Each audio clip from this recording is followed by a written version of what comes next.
I was introduced to your teachings by a friend of mine about 7 years ago. Read the book. I think it was Ask and It Is Given. Handed it back. That was that.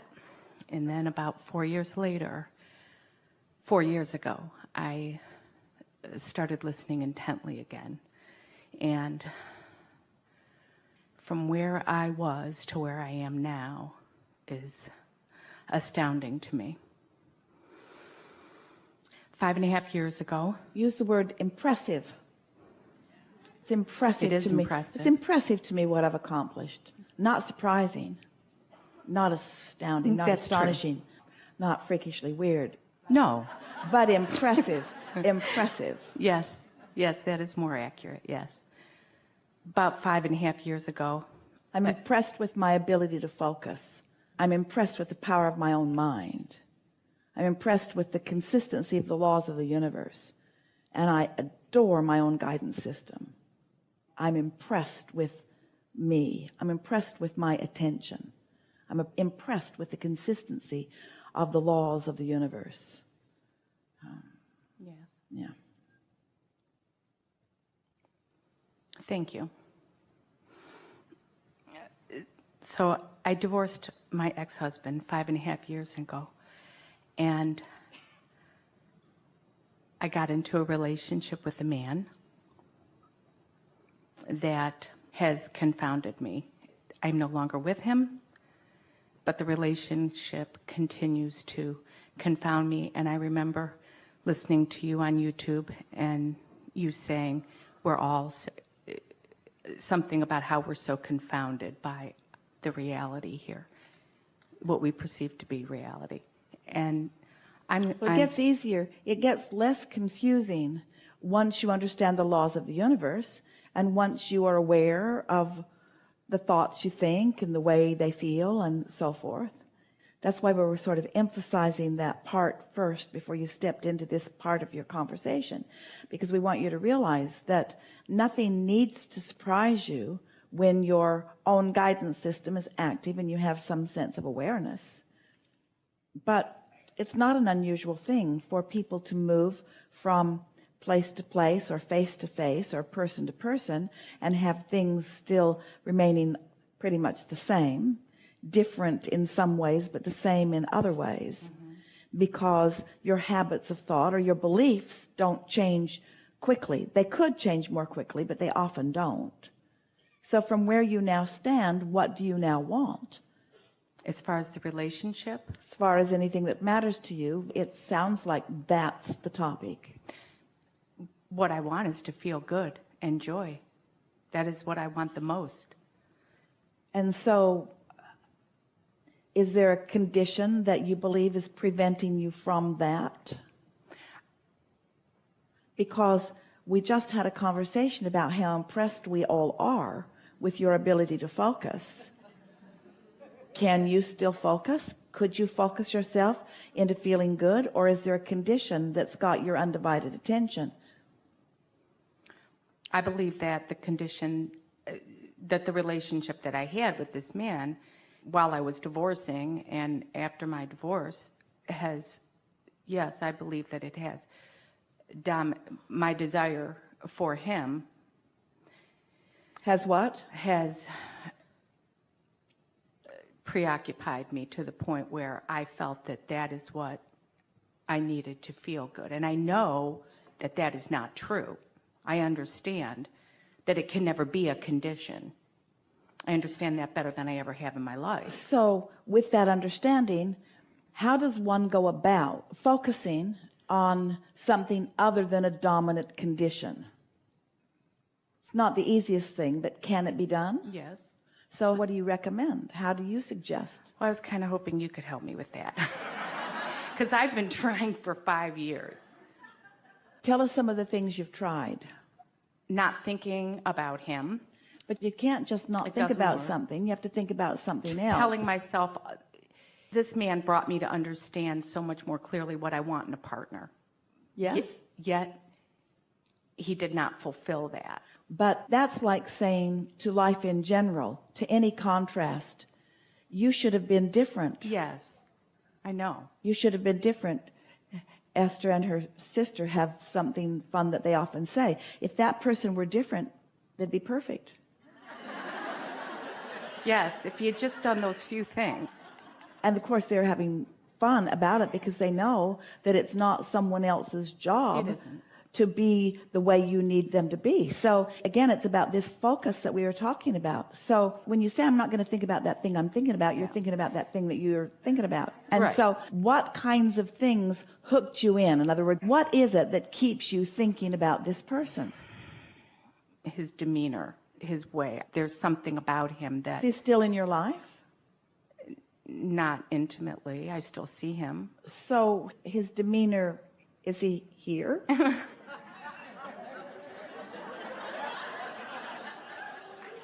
He's not in the room? No. Oh, he's not on the ship? No. And yet, his behavior, his demeanor is still occupying your mind? Yes, and I don't know. Well, it's law of attraction. Law of attraction is just giving you the things that you commonly think about. But as you get a little distance between you so that the condition is not so active, where you almost can't avoid it, you could start thinking about some other things. And as you think about some other things, they can become more dominant. You only have so many hours in a day, so much broadcasting on so many subjects. So is it possible for you to find other things other than that to think about? Yes, and I do so much more than I used to. I used to obsessively So think what about do you think the hooks are? What are the hooks all about? Well, sex was a big part of it. It was. In my marriage was pretty much void of sex, and I was in it for 16 and a half years. So when I left my ex-husband and I met him, he was the first partner I had, and I just felt, I don't think that was the only thing, but I think that was a huge part of it. So are you telling us that this is a relationship that you want to return to, or this is a relationship that you're happy to be rid of? You know, that's kind of the thing. I feel as if that relationship has brought me more clarity about the type of man I would like to be with. And there's many aspects of him that I enjoyed. So we talk about this vortex, this vibrational reality. Does it feel to you that any one person, or specifically this person, is the path of least resistance for your desires to be fulfilled through? I'm not quite sure. Does it feel to you that of all of the things that this relationship has caused you to desire, does it feel like moving back into that relationship is the path of least resistance to fulfilling all of those desires? No.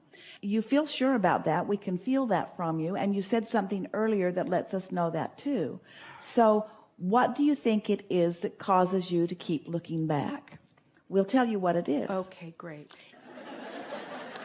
And you're not alone in this. Yeah. Almost everybody does something like this, but it's that the manifestations is more real because there's more to see and more to hear and more to taste and smell and touch. In other words, the physical reality feels dominant to you. That's why we spend so much time wanting to convince you that the physical reality is not dominant, the non-physical reality is dominant, and that if you can get your attention there, that it will morph into an improved physical reality.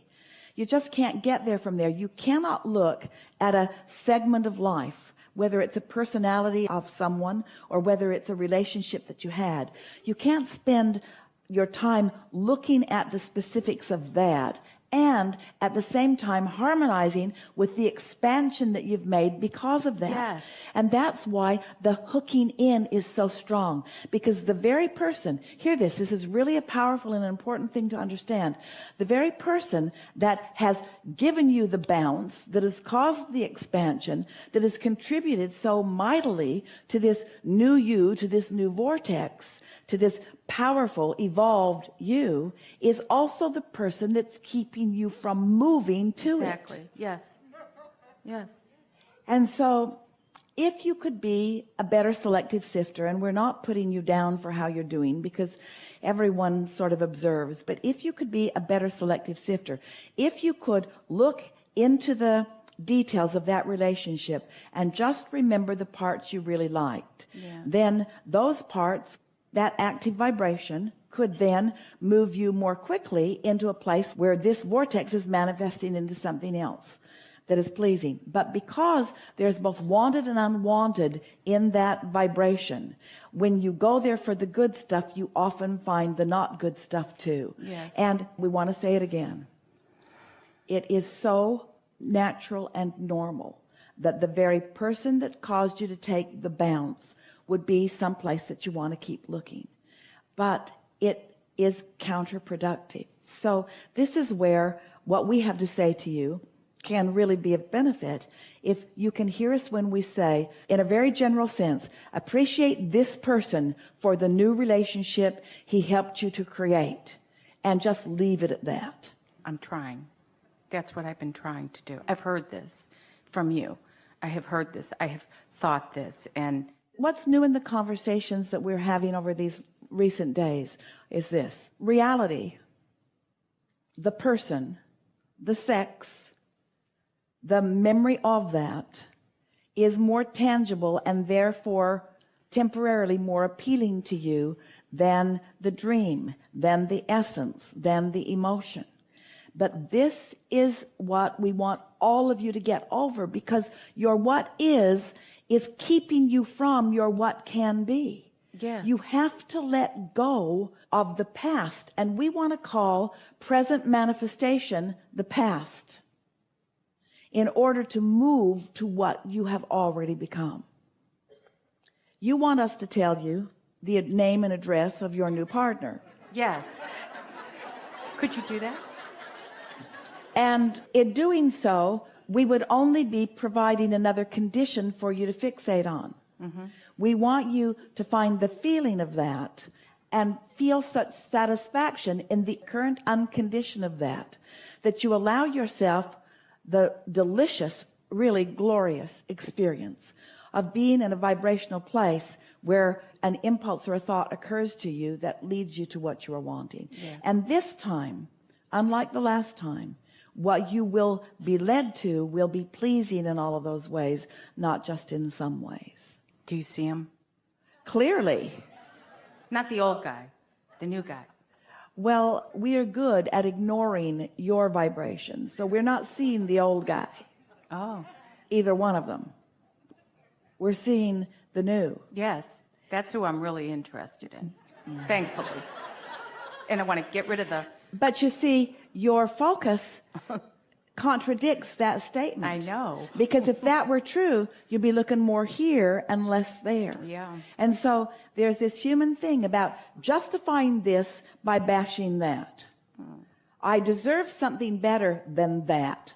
But the whole time you're doing that, you're getting that. You're holding yourself there. So it helps to feel appreciation. And you said the words, you help me to know more clearly what I do want. You help me to know more clearly, and now I know more clearly. So let's turn this into an unconditional conversation for just a little while. Tell us what it feels like to be in this relationship that you prefer. What would that feel like? What does that feel like? What does it feel like when you go there? It feels resonance and easy and comfortable and a home. Now, these are really good words, and your vibration harmonizes with them. In other words, we don't feel resistance within you while you present yourself in that way. Yeah. Give us more. Juicy. And now you went to juicy. You activated some of this. oh, yeah, that was juicy. So just stay a little. Well, the new one should be juicy too.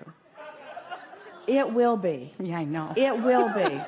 But feel how the yearning came with the latter statements that wasn't there with the earlier statements. In other words, feel when you start tipping, when you start making it more conditional than unconditional. Mm-hmm.